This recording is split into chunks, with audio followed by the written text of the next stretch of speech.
Hello friends, कैसे हैं आप। मैं आरडी आप सभी का हार्दिक स्वागत करता हूं एक और नए टॉपिक में। और टॉपिक में लेकर हाजिर हूं वेन आरेख यानी कि लॉजिकल रीजनिंग में आपसे वेन्यू डायग्राम्स के कुछ क्वेश्चंस होते हैं। उसमें भी आपके पास कुछ काल्पनिक वेन्यू डायग्राम होते हैं, कुछ रियल वैल्यू डायग्राम होते हैं। तो आज हम पढ़ेंगे कि जो आपको काल्पनिक वेन्यू डायग्राम दिए जाते हैं यानी कि बने हुए जिस प्रकार से आपको दिखाया जाता है उसी आधार पर आपको उत्तर बताना होता है। कुछ सह संबंध वाले होते हैं, वो सेकंड पार्ट में हम देखने वाले हैं। तो चलिए वेन आरेख की शुरुआत करते हैं कि जो आपको वेन्यू डायग्राम दिखाए जाते हैं उनके क्वेश्चंस को कैसे सोल्व करेंगे। तो पहला क्वेश्चन आपको दिख ही चुका है और आप पता ही लगा चुके हैं कि किस प्रकार के क्वेश्चन आज मैं आपको दिखाने वाला हूं। ऐसे क्वेश्चन इजी होते हैं, लेकिन कुछ क्वेश्चंस में आपको दिमाग की आवश्यकता होती है, तार्किकता लगानी होती है। वो धीरे धीरे हम आगे जैसे बढ़ेंगे वैसे वैसे उन चीज़ों को सॉर्ट आउट करेंगे। और मैं आगे आपके लिए 40 के अराउंड क्वेश्चंस करवाने वाले हैं। तो इन सभी 40 क्वेश्चंस में डिफरेंट टाइप की अप्रोच के क्वेश्चंस मैंने शामिल करे हैं और तरीके भी कुछ अलग हिसाब से आपको सोचने वाले क्वेश्चंस भी होंगे, कुछ मैथमेटिकल हिसाब किताब वाले भी होंगे और कुछ आपके डायग्राम्स पे डिपेंडेबल क्वेश्चंस होंगे। तो चलिए शुरुआत करते हैं। शुरू से एंड तक आप ध्यान से बने रहिएगा। आसान टॉपिक है, लेकिन फिर भी आसान चीज़ों को आप ध्यान से देखेंगे तो ही उनमें नंबर कलेक्ट कर पाएंगे, क्योंकि ये भी उतने ही नंबर दिलाएंगे जितने आपको टफ टॉपिक दिलाते हैं। तो चलिए देखते हैं फर्स्ट नंबर का क्वेश्चन क्या कह रहा है। एक डायग्राम आपको दिया गया है।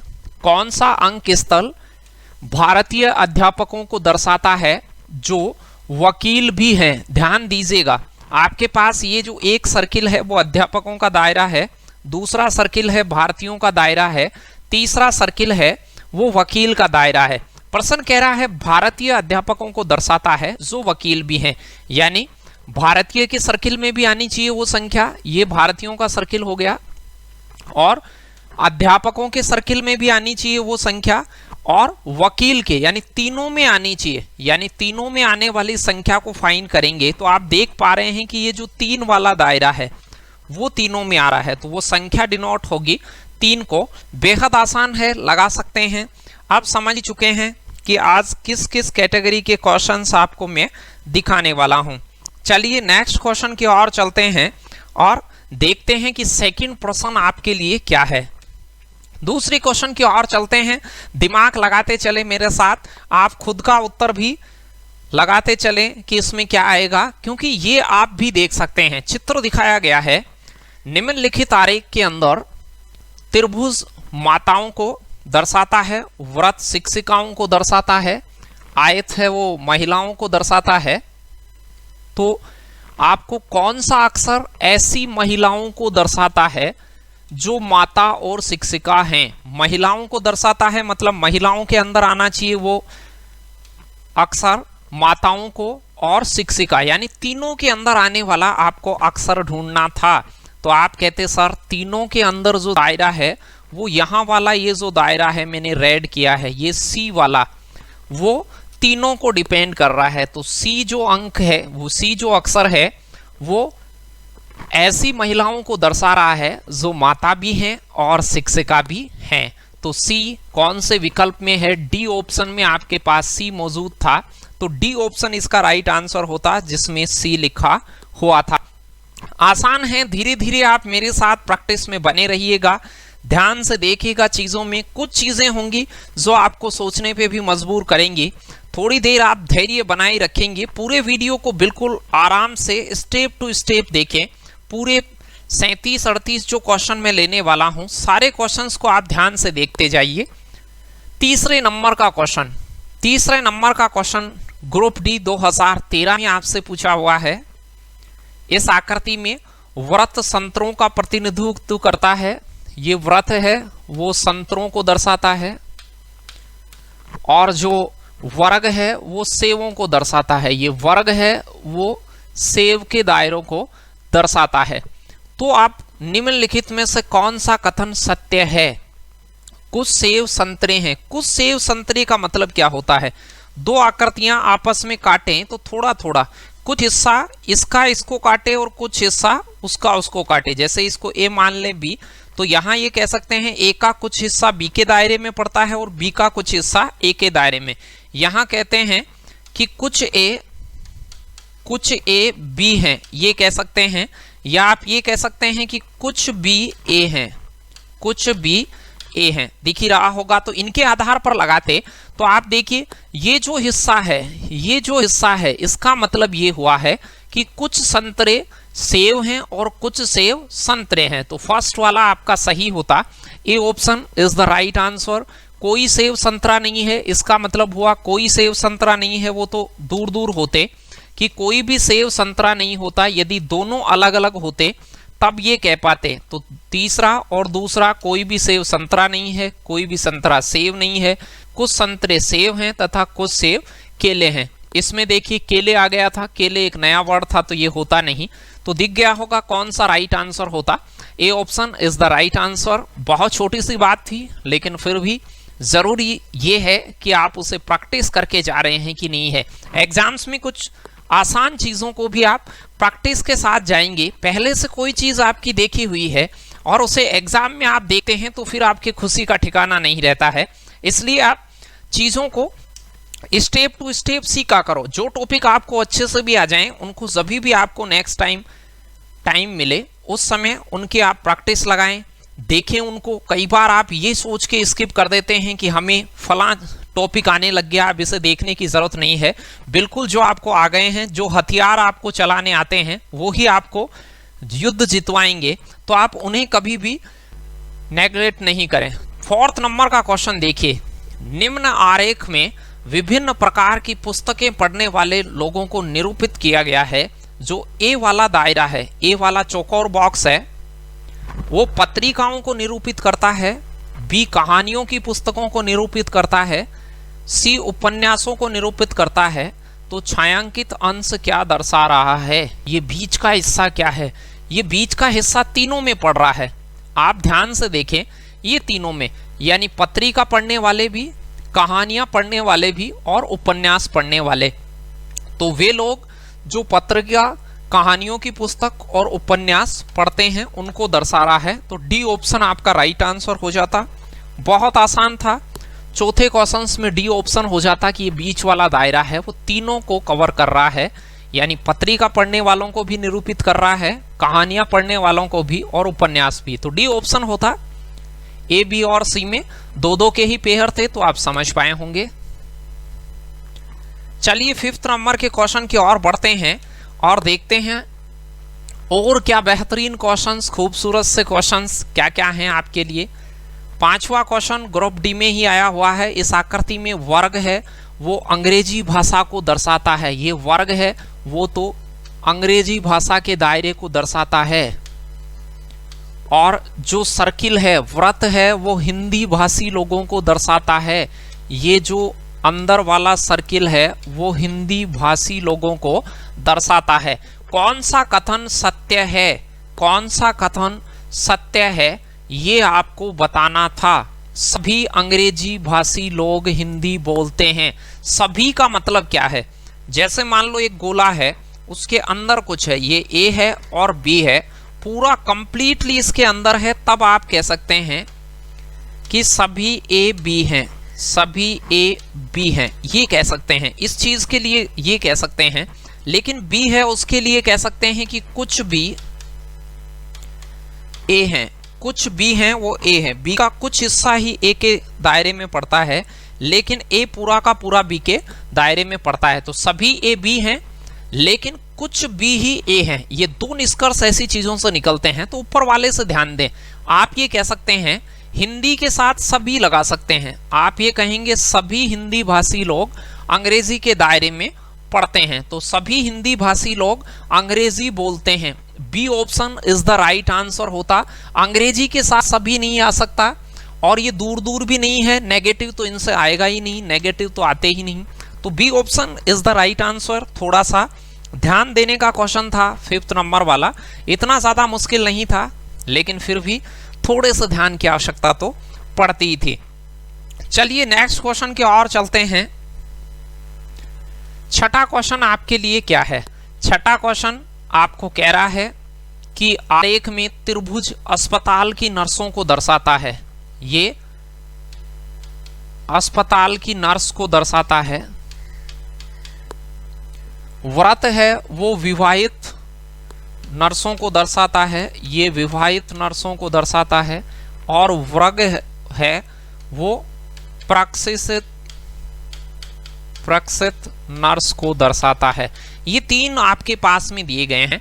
प्रश्न कहा गया था कि 7 संख्या द्वारा प्रदर्शित क्या होता है। ये जो 7 है वो कौन से दायरे को दर्शाता है। अब 7 को देखिएगा, 7 है वो इस सर्किल में आ रहा है, यानी विवाहित को दर्शा रहा है, और अस्पताल वाली त्रिभुज के अंदर आ रहा है, त्रिभुज के अंदर भी आ रहा है और व्रत के अंदर भी आ रहा है, वर्ग से दूर है। तो प्रशिक्षित नर्स तो बिल्कुल ऑप्शन से बाहर हो जाएगी। प्रश्न ने क्या कहा है, विवाहित प्रशिक्षित नर्स, यानी चौकोर के अंदर तो आ ही नहीं रहा है, वर्ग के अंदर नहीं आएगा, तो फिर प्रशिक्षित नर्स नहीं हो सकता। तो 2 ऑप्शन तो आपके बिल्कुल दूर हो जाते। और अविवाहित प्रशिक्षित नर्स ये भी दिख गया था कि प्रशिक्षित तो आएगा ही नहीं। कौन आएगा, अस्पताल की विवाहित नर्स, अस्पताल की विवाहित नर्स, यानी विवाहित और अस्पताल दोनों के दायरे में आ रही थी। ध्यान से देख लीजिए, छठे का ए ऑप्शन राइट आंसर होता।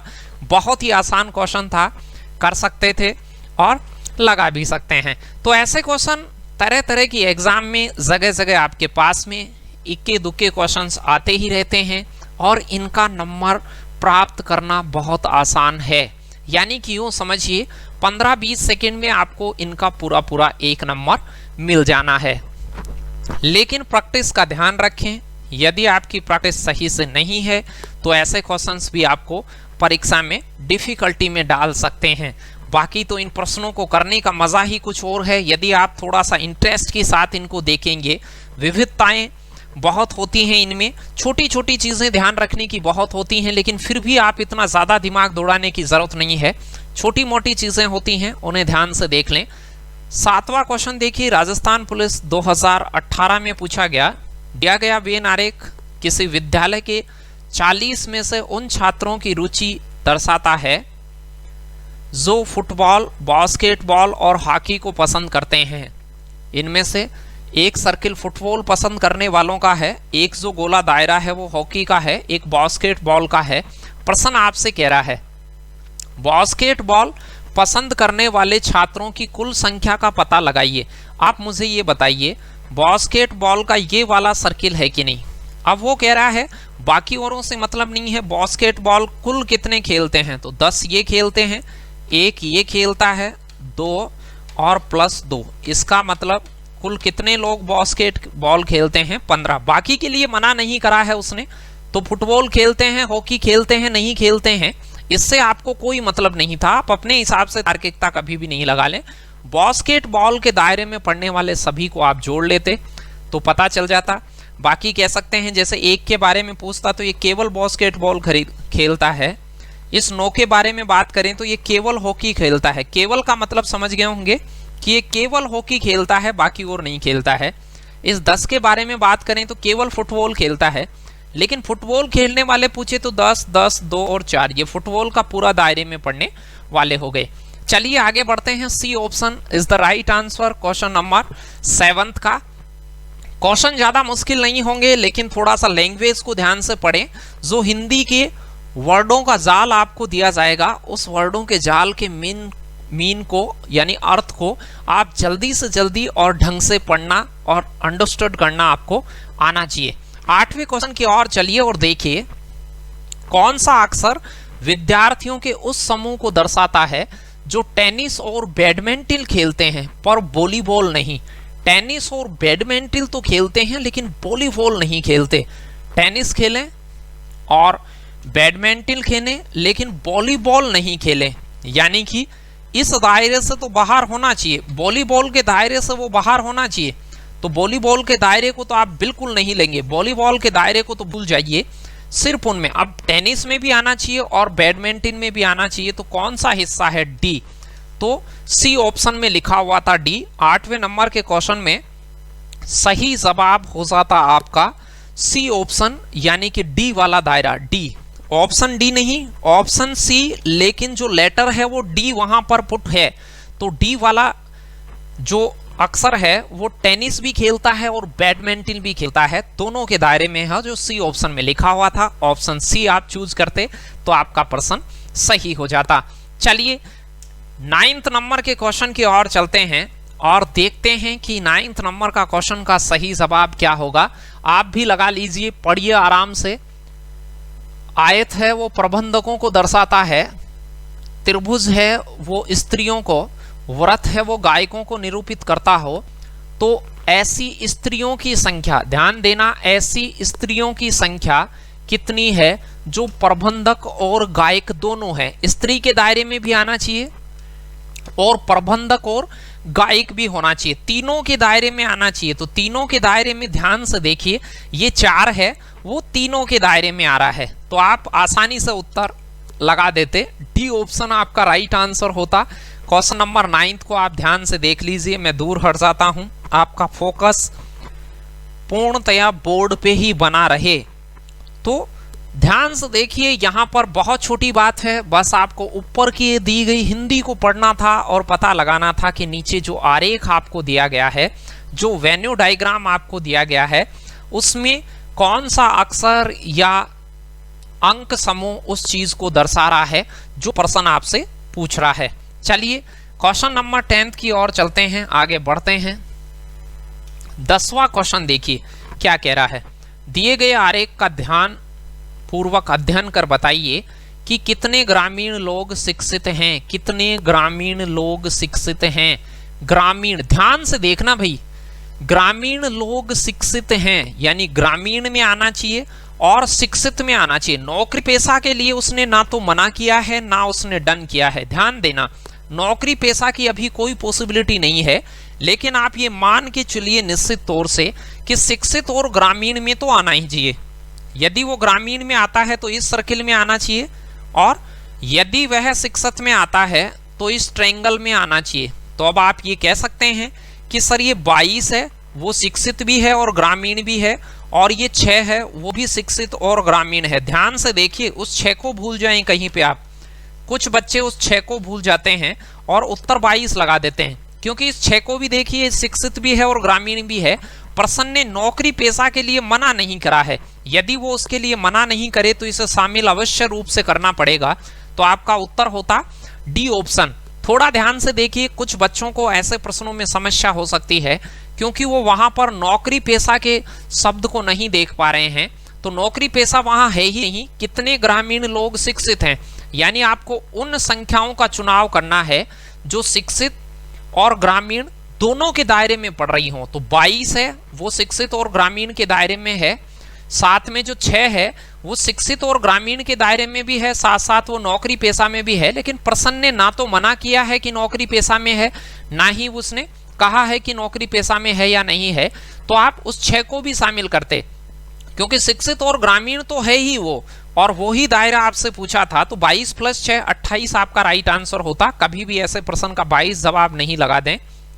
चलिए नेक्स्ट क्वेश्चन की ओर चलते हैं और देखते हैं कि आपके पास में जो 11वें नंबर का क्वेश्चन है वो क्या है। आसान सी बात है, ये कुछ हैं 3 सब्जेक्ट्स को पढ़ाने वाले चिन्हित हैं। तो आपसे कह रहा है 5 से चिन्हित क्षेत्र क्या है। ये 5 का जो चिन्हित क्षेत्र है वो तीनों में पड़ रहा है। 5 का चिन्हित क्षेत्र है वो तीनों के दायरे में है। तो सभी 3 विषय को ये रिप्रेजेंट कर रहा है, यानी जो तीनों के दायरे में पड़ रहा है तो सभी 5 है वो किसको डिनोट कर रहा है। तो 5 के द्वारा सभी 3 विषय को पढ़ने पढ़ाने को ये दर्शा रहा है। बहुत आसान था। नेक्स्ट क्वेश्चन की ओर चलते हैं। 12वें नंबर का क्वेश्चन ध्यान से देखिए क्या कहना चाह रहा है। निम्नलिखित आकृति में त्रिभुज गांव की महिलाओं को दर्शाता है, ट्रायंगल है वो गांव की महिलाओं को दर्शाता है, आयत है वो बेरोजगार महिलाओं को दर्शाता है, और जो व्रत है वो शिक्षित बेरोजगार महिलाओं को प्रदर्शित करता है। और तो शिक्षित बेरोजगार महिलाओं को प्रदर्शित करता है। तो आपसे कह रहा है व्रत शिक्षित महिलाओं को प्रदर्शित करता है। अब इसमें शिक्षित बेरोजगार महिलाओं को कौन प्रदर्शित करता है? शिक्षित और बेरोजगार महिलाएं, शिक्षित और बेरोजगार महिलाओं को प्रदर्शित करने वाली चीज आपसे पूछा है। तो प्रश्न है कि शिक्षित बेरोजगार महिला, शिक्षित के अंदर भी आना चाहिए यानी कि इस सर्किल के अंदर आना चाहिए, और बेरोजगार यानी चौकोर के दायरे में भी आना चाहिए। तो वो किसको डिनोट करता है? तो आप कहेंगे सर टी और यू है। टी और यू को देखिए, वो शिक्षित और बेरोजगार महिला दोनों को प्रदर्शित कर रहा है। टी महिला को देखते हैं तो वो बेरोजगारी के दायरे में भी है और शिक्षित के दायरे में, शिक्षित बेरोजगार महिला हो गई। यू को भी देखते हैं तो वो शिक्षित बेरोजगार महिला हो गई। तो ये दोनों के लिए हो गया। बाकी गांव के लिए ना तो उसने हाँ करा है ना करा है, तो उसे आप नेग्लेक्ट ही कर देंगे। तो 12वें नंबर का क्वेश्चन का सही जवाब होता सी ऑप्शन। आसान था। चलते हैं 13 नंबर के क्वेश्चन की ओर और उसे भी देखते हैं। कुछ इसी डायग्राम से रिलेटेड क्वेश्चन था जो 12वां था उसी का।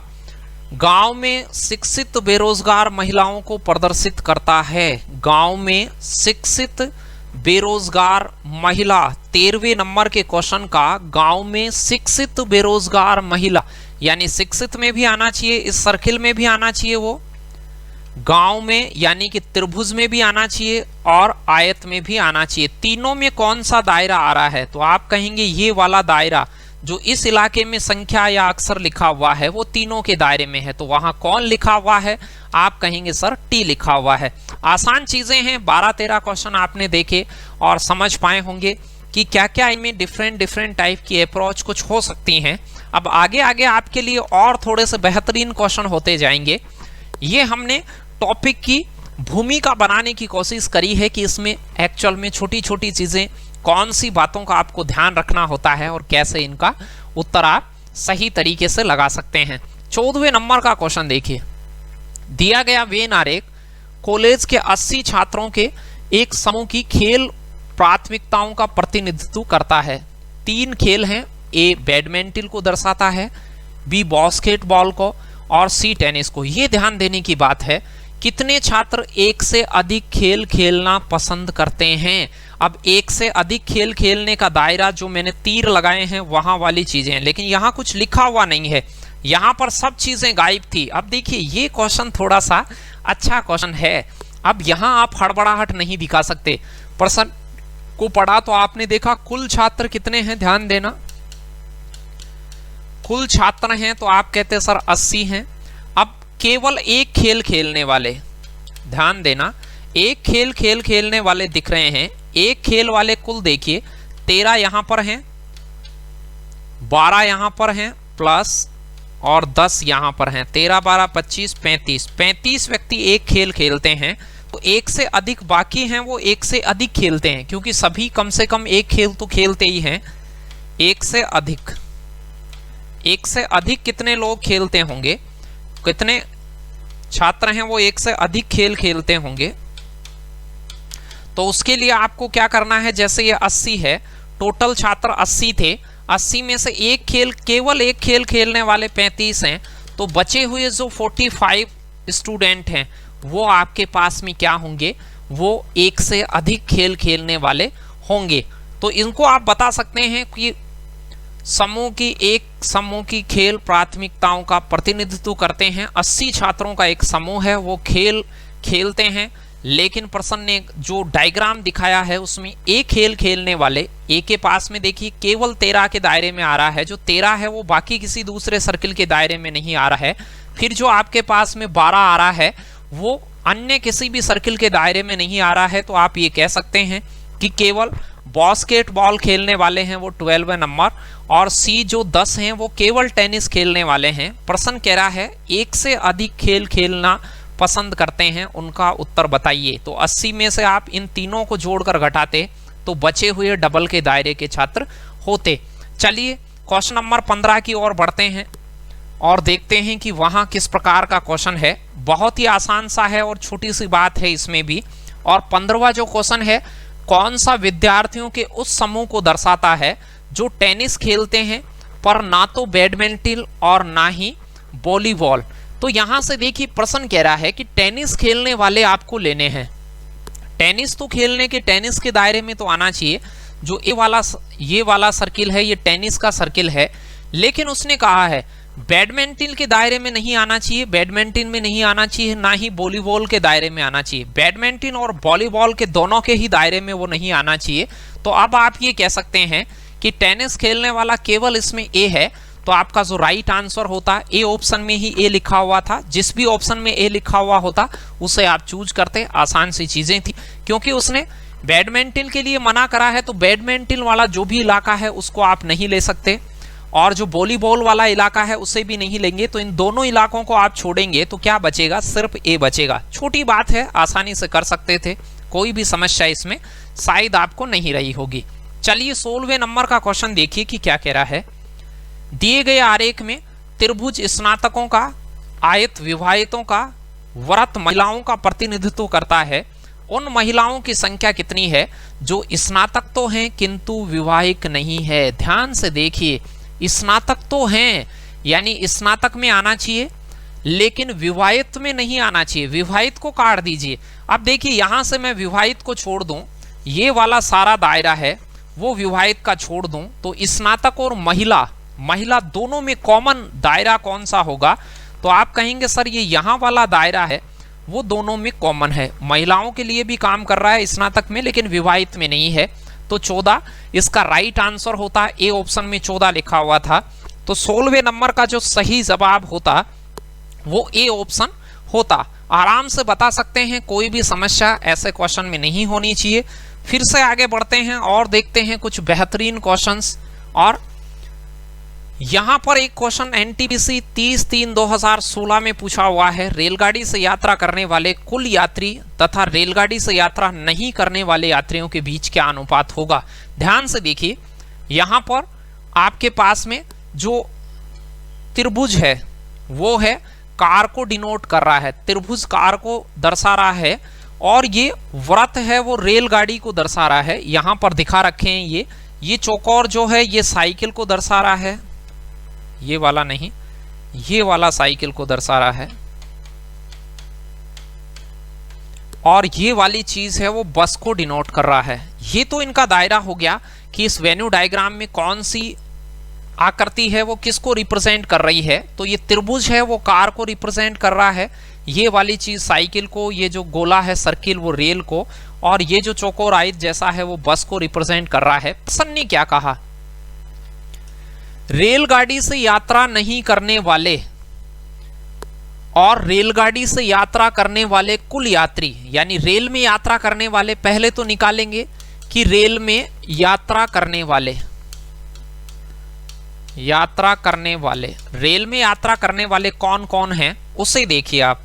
रेल में यात्रा करने वालों को देखें तो 100 तो यहां पर ये हैं 100 प्लस ये 50 प्लस यहां फिर अगेन 50, ये 10 10 प्लस ये 100 और ये 20। तो रेल में यात्रा करने वालों को आप जोड़ के देखें तो 100 50 50 100 200 300 320 और 10 30। तो रेल में यात्रा करने वाला एक 50 ये और है। तो आप ये कह सकते हैं कि आपके पास में 380 यात्री हैं वो रेल में यात्रा करने वाले हैं। 380 डायरेक्ट भी जोड़ सकते थे, 100 ये रहा, और फिर 50 150 200 250 350 60 और 380। 380 यात्री हैं वो रेल के दायरे में पड़ रहे हैं। ध्यान से देखिए, जो गोला है उसमें 380 यात्री चारों तरफ से जोड़ के आपने देखा तो वो रेल से यात्रा करते हैं। 380 यात्री ऐसे हैं जो रेल से यात्रा करते हैं। अब रेल से यात्रा कितने नहीं करते हैं, नहीं करने वाले देखिए, जो रेल के यात्री नहीं है, रेल के यात्री नहीं है उनको देखिए। नहीं वाले 100 तो ये नहीं है, 20 ये नहीं है और 40 ये नहीं है। तो आप ये कहेंगे सर 160 व्यक्ति हैं जो रेल से यात्रा नहीं करते हैं। प्रश्न कह रहा है कि रेलगाड़ी से यात्रा करने वाले तो 380 और यात्रा नहीं करने वाले 160, इन दोनों के बीच अनुपात। अनुपात का मतलब है दोनों में भाग लगा दीजिए, अनुपातिक लिख लीजिए। तो 38/16 ऑप्शन डी में लिख के दिया था परीक्षा में और काटा नहीं था। 19/8 भी कह सकते हैं, लेकिन प्रश्न ने काटा ही नहीं है, 38/16 ही बताया है। 19/8 भी लिख सकते हैं, इसे 2 से काटते आप तो 19/8 ऑप्शन में होगा या 19:8 होता, लेकिन प्रश्न ने दिया था 38/16, तो सही ऑप्शन इसका डी होता। 17 नंबर के क्वेश्चन में बहुत आसान था, आप इसे काउंट करते, थोड़ा सा काउंटेबल तो था, लेकिन 30-40 सेकंड से ज्यादा का क्वेश्चन नहीं था। आसान चीजें होती हैं, इनको आप ध्यान से और धैर्य से देखेंगे तो कोई मुश्किल नहीं है। थोड़े थोड़े से अब क्वेश्चंस तो आगे होंगे, 15-20 क्वेश्चन, वो थोड़े से ध्यान के क्वेश्चन होंगे, उनको ध्यान से प्रैक्टिस करें और बने रहें उनमें, आनंद के साथ इनको देखें और एक एक चीजें जो हिंदी में दी गई हैं उनको पूर्णतया जागरूकता के साथ आप पढ़ें। ध्यान से देखिए, 18वां क्वेश्चन चंद सेकंडों का क्वेश्चन है। यातायात के कौन से 2 साधन एक दूसरे से पूर्णतया अलग हैं, पूर्णतया जुदा कौन से हैं, किसी दायरे को आपस में नहीं काटते। तो यहां देखिए, ये व्रत है वो इस चौकोर को काटता है, ये तो बिल्कुल अलग नहीं है, लेकिन आप इसे देखिए, ये वाली जो चीज है वो इस त्रिभुज को बिल्कुल भी नहीं काटती। त्रिभुज और ये वाली चीज बिल्कुल अलग अलग हैं। ध्यान से देखिए, दोनों बिल्कुल जुदा हैं, पूर्णतया अलग हैं। तो कौन से पूर्णतया अलग हैं? त्रिभुज मतलब कार, त्रिभुज का मतलब है कार, और इस खड़े वाले का मतलब है साइकिल। कार और साइकिल आपस में पूर्णतया अलग हैं। चित्र को देखकर, वेन्यू डायग्राम को देखकर ये बता सकते थे, 10-15 सेकंड की बात थी। B option is the right answer कि कार वाला दायरा और साइकिल वाला दायरा पूर्णतया अलग हैं। चलिए बढ़ते हैं नेक्स्ट क्वेश्चन की ओर।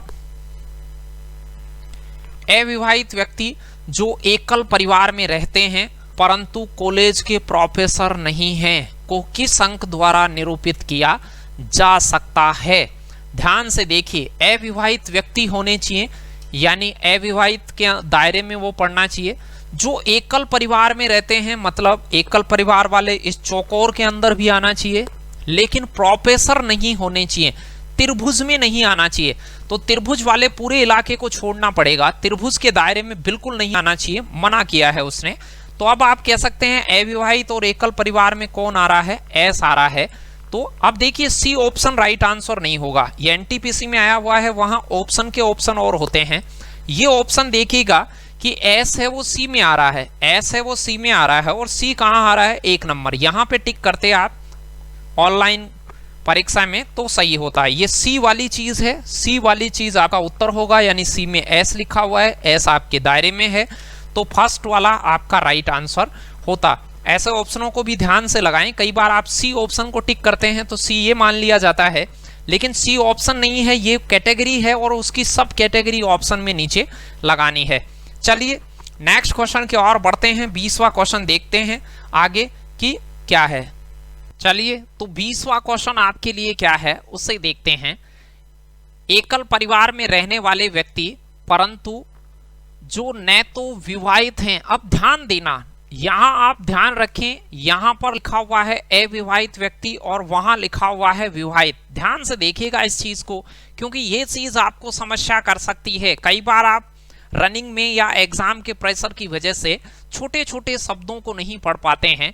यहां लिखा हुआ है न तो विवाहित है, न तो विवाहित का मतलब है कि वो अविवाहित है, अविवाहित में वो आना चाहिए। न ही प्रोफेसर है, प्रोफेसर में वो नहीं आना चाहिए, और एकल परिवार में रहने वाला व्यक्ति होना चाहिए, यानी इसमें आना चाहिए। तो यहां पर केवल प्रोफेसर में नहीं आना चाहिए। कई बार आप अविवाहित को भी दूर कर देते हैं, पी वगैरह को चूज कर लेते हैं, ऑप्शन में वैसा था नहीं। तो अब ऐसा व्यक्ति कौन है जो एकल परिवार में भी रहता है और विवाहित नहीं है, मतलब अविवाहित है। विवाहित नहीं है इसका मतलब होता है कि वो अविवाहित है, यानी कि एस, जो एस डी ऑप्शन में लिखा हुआ था, लेकिन डी कहां था? चौथे नंबर के ऑप्शन पे मौजूद था, तो चौथे में ही डी था और एस लिखा हुआ था, वो आपके डी में लिखा हुआ था। तो डी नीचे वाले सब ऑप्शन से कलेक्ट करते तो क्वेश्चन नंबर 20 का सही जवाब जो हो जाता वो आपके पास में हो जाता डी। चलिए बात करते हैं अगले क्वेश्चन की, 21वें क्वेश्चन की ओर बढ़ते हैं। अब थोड़े से जागरूक होकर, सजग होकर क्वेश्चंस को पढ़ना प्रारंभ करें। अविवाहित प्रोफेसर जो एकल परिवार में रहते हैं को किस अक्षर द्वारा निरूपित किया जा सकता है? अविवाहित व्यक्ति जो कॉलेज के प्रोफेसर हों, अविवाहित प्रोफेसर यानी कि अविवाहित में भी आएगा, प्रोफेसर में भी आएगा, और एकल परिवार में भी रहता है। तीनों में आने वाला दायरा देखिए, ये जो मैंने रेड कलर से करा है क्यू, वो तीनों के दायरे में आ रहा है। तो बी ऑप्शन 21वें का राइट आंसर हो जाता। 21 नंबर के क्वेश्चन में बी ऑप्शन राइट आंसर हो जाता। नीचे भी यदि आपके पास सब कैटेगरी होती इनके ऑप्शंस की, तो वहां बी ऑप्शन कहां लिखा हुआ था उसको आप चूज करते। नीचे भी कई बार ऑनलाइन एग्जाम में जैसे पिछले 1-2 क्वेश्चन में आपको देखा वैसे देखने को मिला है। 22वें नंबर के क्वेश्चन को देखिए क्या कह रहा है। दी गई आकृति में त्रिभुज उन लोगों को दर्शाता है जो दिल्ली गए, व्रत उन लोगों को दर्शाता है जो पंजाब गए, वर्ग उन लोगों को दर्शाता है जो मुंबई गए।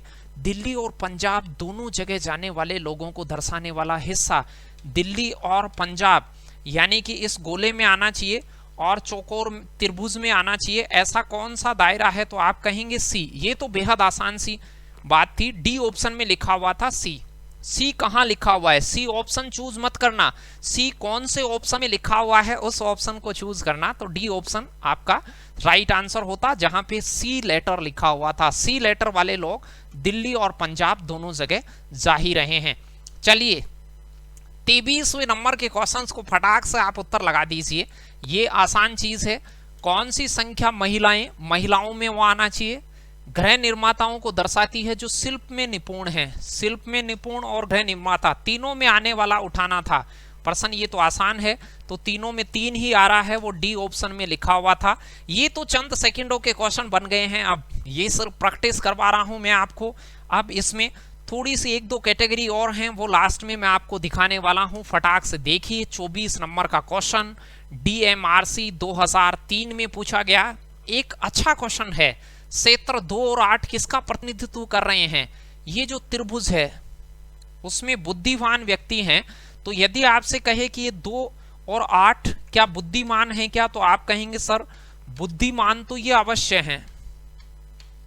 2 और 8 बुद्धिमान के दायरे में तो आ ही रहे हैं, इस गोले के दायरे में नहीं आ रहे हैं। धनी इसे नहीं कह सकते, लेकिन ये ग्रामीण के दायरे में तो आ रहे हैं। बिल्कुल ग्रामीण भी हैं, बुद्धिमान भी हैं और ग्रामीण हैं। बुद्धिमान और ग्रामीण व्यक्तियों के दायरे में ये आ रहे हैं। तो अब ध्यान से देखिए इनका उत्तर क्या बताते। ग्रामीण जो बुद्धिमान हैं, या बुद्धिमान गैर ग्रामीण जो गरीब हैं। गैर ग्रामीण तो आएंगे ही नहीं, ये तो होगा ही नहीं। ग्रामीण धनी जो बुद्धिमान हैं, धनी के दायरे में आप कह ही नहीं सकते, गोले में थे ही नहीं। बुद्धिमान जो ग्रामीण हैं, यानी कि ग्रामीण जो बुद्धिमान है या बुद्धिमान जो ग्रामीण है, सी ऑप्शन आपका राइट आंसर होता। ध्यान से पढ़िएगा 2 और 8 हैं वो इस चौकोर के दायरे में आ रहे हैं। चौकोर का मतलब ग्रामीण व्यक्ति तो होंगे ही और बुद्धिमान के भी होंगे। तो ग्रामीण जो बुद्धिमान है, सी ऑप्शन वो आपका राइट आंसर होता। 25वां देखिए उसी का क्वेश्चन था। 2 क्वेश्चन थे 24-25 एक ही जगह आए हुए हैं। लोग जो 6 से क्षेत्र 4 में स्थानांतरित होंगे, ध्यान देना 6 से यदि कोई 4 की जगह जाएगा, 6 से 4 की जगह जाएगा तो क्या होगा? वो ग्रामीण है और किस में चला जाएगा? धनी में। ये जो सर्किल है वो धनवान लोगों का है। तो 6 से 4 में शिफ्ट होने के कारण किस में परिवर्तन होगा? किस में परिवर्तन अनुभव करेगा? धन में परिवर्तन होगा, यानी ग्रामीण से वो धनी हो जाएगा तो धन में परिवर्तन होगा।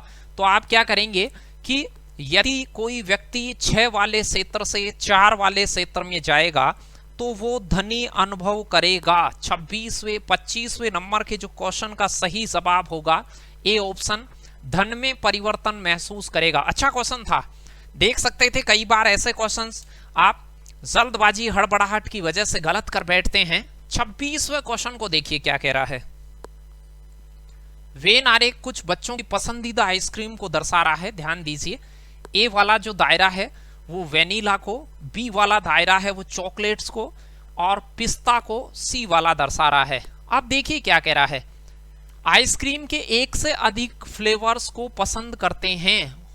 आरेख के आधार पर कितने बच्चों की संख्या बतानी है जो 1 से अधिक को पसंद करते हैं। देखिए ये वाला इलाका है वो 1 से ज्यादा में पड़ रहा है, यानी 2 के दायरे में पड़ रहा है। ये वाला इलाका भी 2 के दायरे में पड़ रहा है, ये वाला भी। जहां मैंने रेड पेन को घुमाया है वो सभी एक से अधिक फ्लेवर हैं। एक से अधिक का मतलब है या तो दो में या तीन में, या तो दो फ्लेवर या तीन फ्लेवर। जहां मैंने रेड पेन घुमाया है वहां पे, तो एक से अधिक फ्लेवर वाले कुल बच्चे कितने, कुल बच्चे चाहिए तो 10 तो ये हो गए हैं आपके पास में, फिर 5 + 15 + 12, बहुत ही आसान सी बात थी। 15 और 5 20 और 10 30 और 12 42। तो आपका ए ऑप्शन राइट आंसर होता कि 42 बच्चे ऐसे हैं जो डबल यानी एक से अधिक, डबल या ट्रिपल के दायरे में आ रहे हैं। और केवल की बात करता, ए केवल 5, बी केवल 10 और सी केवल 10। केवल की बात करता तो 10 10 20 और 5 25 होता। बहुत आसान चीज थी, बता सकते हैं, ध्यान से पढ़ें इसको। ग्रुप डी 17 दिसंबर 2018 के पेपर में आपसे पूछा गया। चलिए अगले क्वेश्चन की ओर बढ़ते हैं। तो ये छोटी छोटी बातें हैं, कुछ आगे क्वेश्चन आपके लिए और बेहतरीन क्वेश्चन होंगे। 10-11 क्वेश्चन और बचे हुए हैं इस पार्ट के अंदर। नीचे दिया गया आरेख कक्षा में football, F hockey, H basketball, B खेलने वाले विद्यार्थियों की संख्या को दर्शा रहा है। एफ खेलने वाले विद्यार्थियों की कुल संख्या, एफ का दायरा है ये, एफ इसके अंदर कौन कौन आ रहे हैं, तो एफ की कुल संख्या कितनी होगी। एफ में टोटल कितने हैं उसे देख लीजिए। 9 तो ये हैं, +12 +15 +13, सभी को देखेंगे तो 12 और 13 25 और 40 और 49। तो आपका राइट आंसर होता 49, डी ऑप्शन। आसान था ये। एफ के दायरे में पढ़ने वाले चाहे वो बाकी में पढ़ते हो नहीं पढ़ते हो, लेकिन एफ में पढ़ने चाहिए, उनको आप पिक करेंगे। D option is the right answer 27 number के क्वेश्चंस का। चलिए बढ़ते हैं अगले क्वेश्चन की ओर, देखते हैं उसमें आपके लिए क्या नया है और क्या आप उसे आसानी से कर सकते हैं। थोड़ी सी ध्यान लगाने की बात है यहाँ पर। नीचे आरेख में उन परीक्षार्थियों की संख्या दी गई है जो विभिन्न परीक्षाओं में रसायन विज्ञान, इलेक्ट्रॉनिक तथा अंग्रेजी में अनुत्तीर्ण रहे। अनुत्तीर्ण फेल रहे मतलब परीक्षा में बैठने वालों की कुल संख्या 600 थी। उन परीक्षार्थियों का प्रतिशत क्या है जो कम से कम 2 विषय में अनुत्तीर्ण हुए हों। 2 विषय में अनुत्तीर्ण हुए हों, उन परीक्षार्थियों का आपको प्रतिशत निकालना है। प्रतिशत कैसे निकालते हैं, कुल टोटल बटा, देखिए प्रतिशत 2, कम से कम 2 में, कम से कम 2, कम से कम 2 का मतलब है या तो 3 में फेल हो जाएं, 2 में तो अवश्य हो, 3 में भी हो जाएं तो भी आएगा। कम से कम 2 में फेल, 2 में अनुत्तीर्ण, फेल परसेंट वो कैसे निकलेगा, जो इनमें फेल हैं उनको ऊपर रखेंगे, कुल को नीचे रखेंगे और मल्टीप्लाई 100 से करेंगे, तब जाके ये निकलेगा। फेल को ऊपर रखेंगे, कितने में से हो गया उसे नीचे रखेंगे और 100 से गुणा करते हैं, तब परसेंटेज निकलता ही है। चलिए तो प्रतिशत में पहले तो फेल काउंट करता हूं कि कम से कम 2 में फेल कितने हो गए। तो कम से कम 2 में फेल, देखिए कम से कम 2 में फेल ये 28 जने ये हो गए, 10 जने ये हो गए, 22 जने ये, जहां जहां मैं पेन घुमा रहा हूं वो कम से कम 2 में फेल हैं, कम से कम 2 में फेल हैं। तो 28 और 22 आप कहते हैं कि सर 50, 60 और 75, 75 लोग कम से कम 2 में फेल हो गए। तो 75 को मैं ऊपर लगाता, कुल कितने फेल हो गए, तो पर्सन ने कह रखा है कुल कितने में से हो गए, ये 600 में से हो गए, कुल 600 में से थे, और गुणा इसे 100 से कर देते तो परसेंटेज निकल जाता। बहुत छोटी सी बात थी, कम से कम 2 में फेल आपको यहां से चूज करने थे, टोटल 600 था और 100 से गुणा करने से ये हो जाता। 75 में 6 का भाग दें तो इसे 3 से काट दें तो आप कहेंगे सर 25 थी 75 और 3 से 2, 25 में यदि आप 2 का भाग लगा रहे होते तो 12.5% आपका राइट आंसर होता, जो ए ऑप्शन में लिखा हुआ था। ध्यान देने की छोटी सी बात थी, कर पाए होंगे, नहीं भी कर पाए, इससे पहले सोच नहीं पाए, तो अब आपको समझाने के बाद दिख ही गया होगा कि क्या पूछ रहा था इसमें। कम से कम 2 विषय में फेल, तो वो आपको पहले चूज करने थे, इसका मतलब समझना था।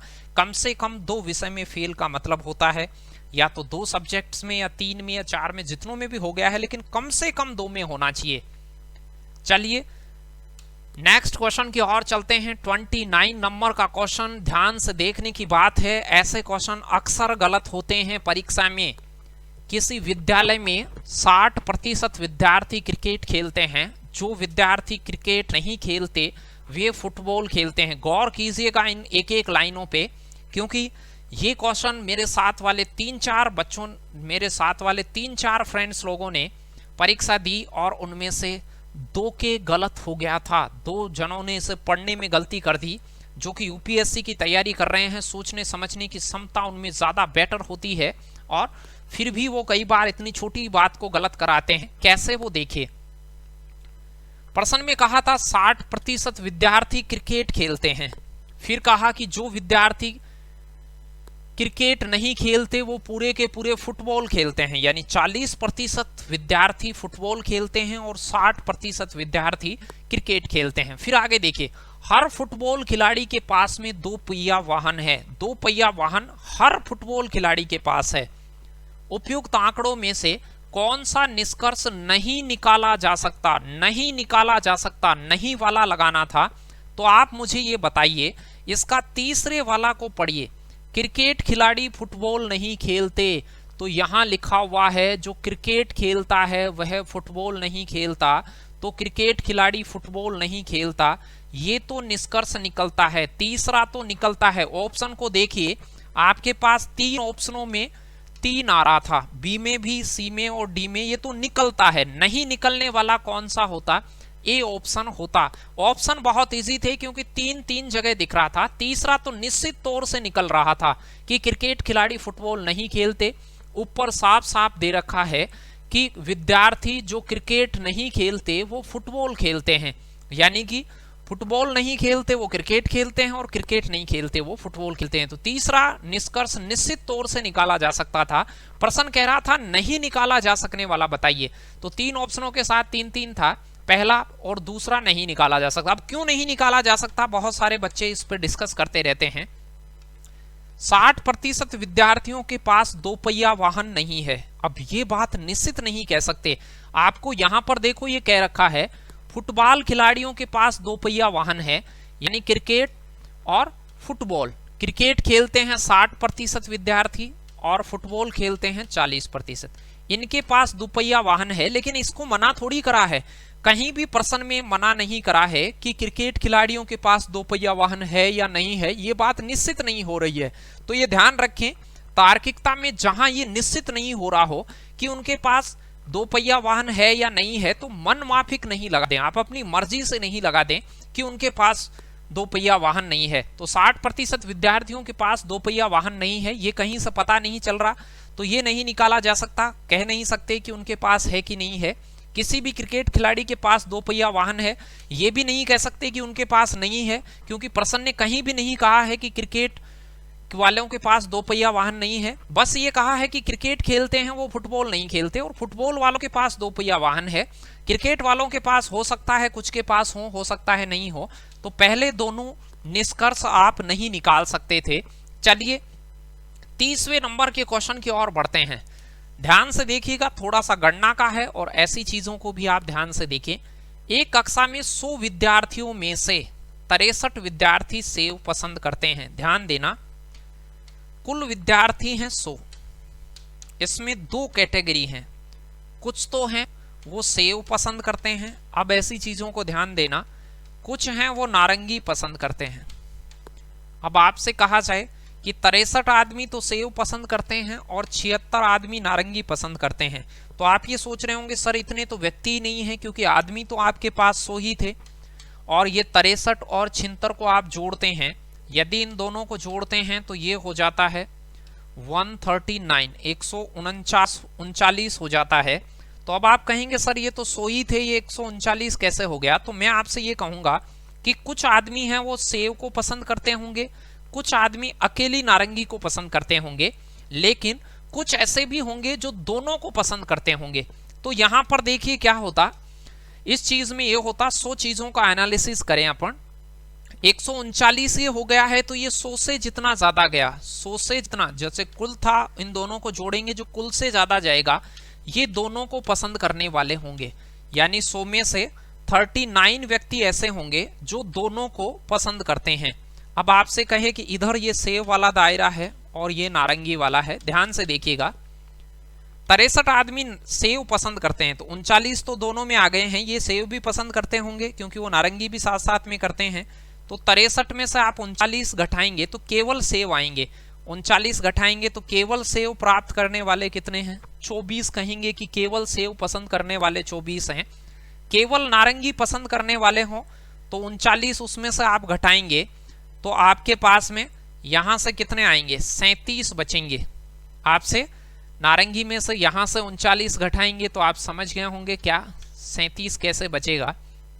तो ये छोटी सी बात है कि केवल नारंगी पसंद करने वाले 37 हैं, केवल नारंगी 37 पसंद करते हैं, 24 व्यक्ति ऐसे हैं जो सेव पसंद करते हैं और 39 दोनों। ये दोनों वाली चीजें तो ये अलग अलग जो टोटल दे रखा है इसको जोड़ते तो वो 100 से अधिक जाता, वो ये हो जाता। कितने विद्यार्थी सेव और नारंगी दोनों पसंद करते हैं, ध्यान से देखिएगा। 2-4 क्वेश्चन मैं इसी बेस पर दिखाने वाला हूं, ऐसी चीजें आप गलत नहीं कर दें क्योंकि ये गणना बेस है। फिर से देखिए वैसा ही क्वेश्चन है, एक कक्षा में 100 विद्यार्थियों में से 63 विद्यार्थी सेव पसंद करते हैं, 76 विद्यार्थी नारंगी पसंद करते हैं। वही बात है, ये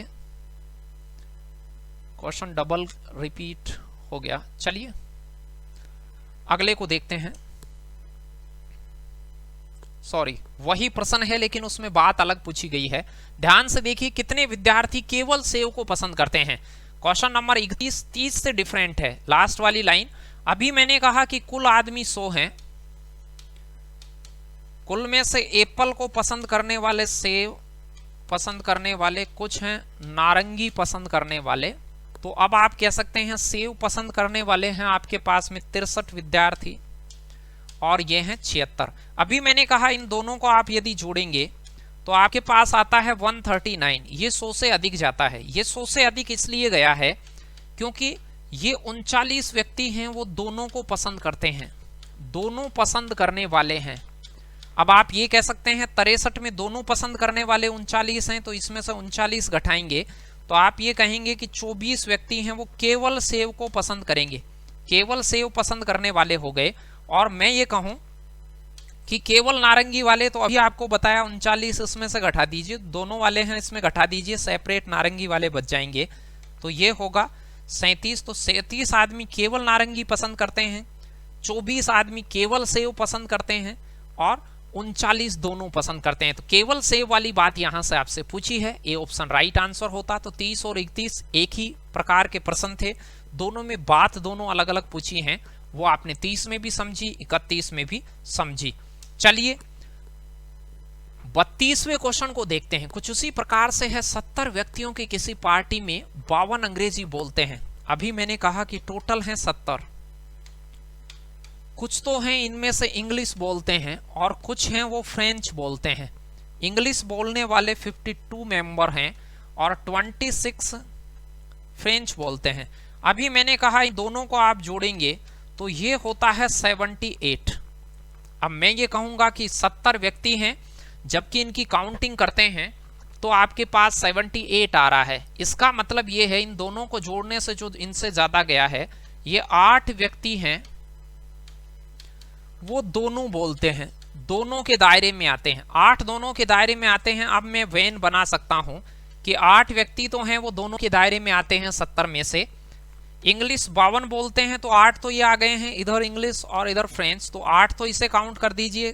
केवल बोलने वाले निकाल लीजिए, 52 में से 8 घटाएंगे तो आप कहेंगे सर 44 आदमी केवल इंग्लिश बोलते हैं। केवल फ्रेंच बुलाएं तो 8 आदमी तो फ्रेंच बोल ही रहे हैं, 8 इसमें से कम करते तो 26 में से 8 कम करते तो आप कहते 18 आदमी क्या होते, केवल फ्रेंच बोलते हैं। 18 आदमी केवल फ्रेंच बोलते हैं, 8 आदमी दोनों बोलते हैं और 44 हैं वो आपके केवल इंग्लिश बोलते हैं। तो सिर्फ अंग्रेजी बोलने वाले, सिर्फ अंग्रेजी बोलने वाले मतलब 44। A option is the right answer. A option होता वो आपका सही जवाब होता कि सिर्फ अंग्रेजी बोलने वाले। तो 70 में से ये पता करना कि दोनों कौन बोलते हैं, तो उसके लिए आप इंग्लिश और फ्रेंच वाले दोनों को जोड़ते तो ये 78 हो जाता। 78 70 से कितना अधिक गया, 8 व्यक्ति अधिक गए, तो वो 8 व्यक्ति दोनों बोल रहे हैं इसलिए वो जोड़ में ज्यादा चले गए। 8 को 52 में से घटाते तो केवल इंग्लिश वाले आ जाते और 26 में से घटाते केवल फ्रेंच वाले आ जाते। चलिए बढ़ते हैं अगले क्वेश्चन की ओर 5-7 क्वेश्चन आपके लिए और हैं, उन्हें आप ध्यान से देखिएगा। फिर जो वेन आरेख होते हैं, जो संबंधात्मक वेन आरेख होते हैं, वो पढ़ेंगे नेक्स्ट टॉपिक में। 70 व्यक्तियों के किसी पार्टी में 52 अंग्रेजी बोल सकते हैं, 26 फ्रेंच बोल सकते हैं। कितने व्यक्ति सिर्फ फ्रेंच बोल सकते हैं? अभी 32 में देखा, सिर्फ फ्रेंच बोलने वाले 18 थे, तो सिर्फ फ्रेंच बोलने वाले वही है, 32 वाला ही क्वेश्चन है, तो सिर्फ फ्रेंच बोलने वाले हो गए हैं 18। सी ऑप्शन 33 नंबर के क्वेश्चन का सही जवाब होता। तो यहां से कह सकते थे कि सी ऑप्शन आपका सही जवाब होता, 33वें क्वेश्चन का सही जवाब होता सी ऑप्शन। लगा सकते थे, कोई मुश्किल नहीं था। 32वें को ही आप देखते, वो आपका हो जाता 33 के लिए। चलिए अगले क्वेश्चन की ओर बढ़ते हैं, देखते हैं। 32 चित्र बना चुके हैं इसका। यहां देखिए 70 नंबर का क्वेश्चन भी उसी से रिलेटेड है जो आपने 32, 33, 34 तीनों एक ही बात है। कितने व्यक्ति अंग्रेजी और फ्रेंच दोनों बोल सकते हैं? तो अभी आपने देखा ही था कि 70 व्यक्ति टोटल हैं, उनमें से इंग्लिश, फ्रेंच ये बोलते हैं 52 और ये हैं 26। इन दोनों को आप जोड़ते तो ये आपके 70 से ज़्यादा जाता 78। इसका मतलब है 8 व्यक्ति दोनों बोल सकते हैं। ये बात देख ही चुके हैं। 32, 33, 34 तीन प्रश्न आए थे परीक्षा में एक ही चीज़ से, तो ये तीनों कर सकते हैं। तीनों को निकालना मैंने आपको सिखा ही दिया है कैसे। चलिए 35, 36 और 37 तीन क्वेश्चन और हैं आपके लिए। अब ये ध्यान से देखिए क्या कह रहा है। 30 विद्यार्थियों के एक समूह क्रिकेट और फुटबॉल खेलता है। 20 विद्यार्थी क्रिकेट खेलते हैं, 15 फुटबॉल खेलते हैं। प्रत्येक विद्यार्थी कम से कम एक खेल अवश्य खेलता है, तो दोनों खेल कितने खेलते हैं? अभी बताया 30 कुल हैं, इनमें से क्रिकेट खेलने वाले और फुटबॉल खेलने वाले, क्रिकेट खेलते हैं 20 और फुटबॉल खेलते हैं 15। प्रत्येक आदमी दोनों में से कम एक अवश्य खेलता है। तो आप कहेंगे सर इन दोनों को जोड़ेंगे तो 30 से अधिक जाएगा, कितने होंगे? 5। तो 5 दोनों प्रकार के खेल खेलते हैं। अब आपसे कोई डायग्राम बनवाए तो आप ऐसे बना सकते हैं, ये क्रिकेट का, ये फुटबॉल का, और डायग्राम में ऐसे रिप्रेजेंट कर सकते हैं कि 30 टोटल हैं, उनमें से 5 तो दोनों खेलते हैं। इन दोनों को जोड़ेंगे वो ज़्यादा जाएगा, वो तो 5 खेलते हैं। केवल वाला निकालना हो तो क्रिकेट में से ये 5 घटा दें, 15 आदमी केवल क्रिकेट खेलते होंगे, हो गए 15 और 5 20। इसी प्रकार से 5 इसमें घटा दें तो केवल 10 आदमी फुटबॉल खेलते होंगे। इस प्रकार से ये आपके 30 का एनालिसिस हो गया। ये वाला चित्र आपका इन 30 का हो गया। तो कह सकते हैं कि यहाँ पर दोनों प्रकार के खेल खेलने वाले क्या हैं? 5 हैं। बी ऑप्शन 35वें का राइट आंसर होता।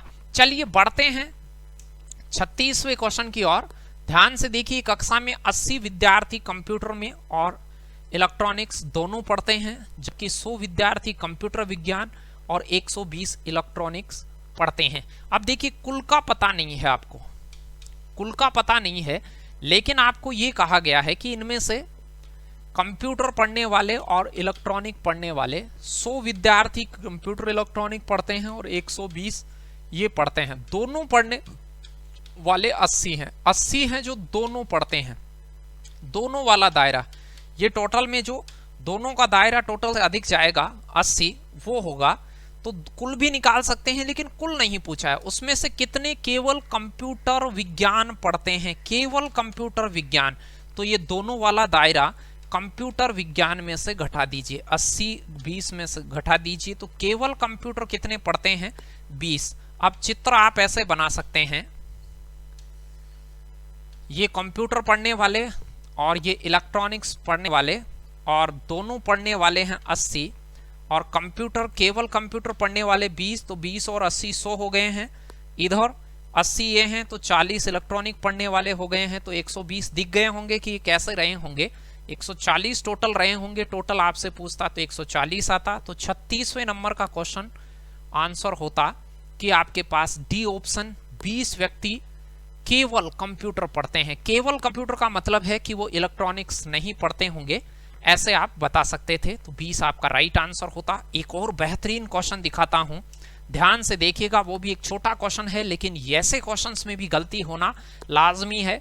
छोटी छोटी चीजें आपको पढ़ने में ध्यान रखनी होती है। देखिए 37वां क्वेश्चन क्या है, उसे नोट कीजिएगा। एक समूह में 15 व्यक्ति हैं, कुल व्यक्ति हैं